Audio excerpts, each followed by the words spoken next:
రొయ్యలు తినక 1 మంత్ పైన అయింది. ఊరి నుంచి వచ్చాక రొయ్యలు కావాలంటే రొయ్యలు దొరకలేదమ్మా, సొరకాయ ఉంది, తీగూర కూడా చేసేదాన్ని ఉంటే అని అత్తమ్మ అన్నది.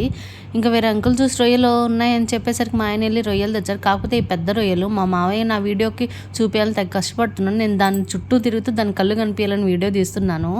ఇంకా ఆ రొయ్యలను వచ్చేసి మా రంగమ్మ ఆంటీ క్లీన్ చేస్తుంది. మనకు సొరకాయ తీగూరకి ఏదైనా తీగూరకి చిన్న రొయ్యలు అయితే బాగుంటాయి కాంబినేషన్.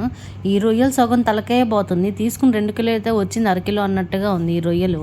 ఇవి వచ్చేసి ఎనామి రొయ్యలు అంట. కేజీ 400 పడ్డాయి. 2 kgs 900. 2 kgs గాను మనకు ఒక ½ kgనే వచ్చింది.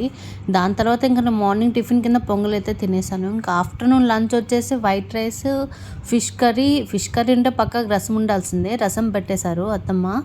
ఇంకా ఫిష్ కర్రీ చేసేటప్పుడు కొన్ని పీసెస్ పక్కన పెట్టేసి ఫిష్ ఫ్రై అయితే కంపల్సరీ. అవి ఇంట్లో చేస్తే స్మెల్ వస్తుంది, మా మామయ్య బయట చేయమంటారు, అందుకని అత్తమ్మ బయట చేస్తుంది. నాకు ఫిష్ ఫ్రై అంటే చాలా ఇష్టం. మరి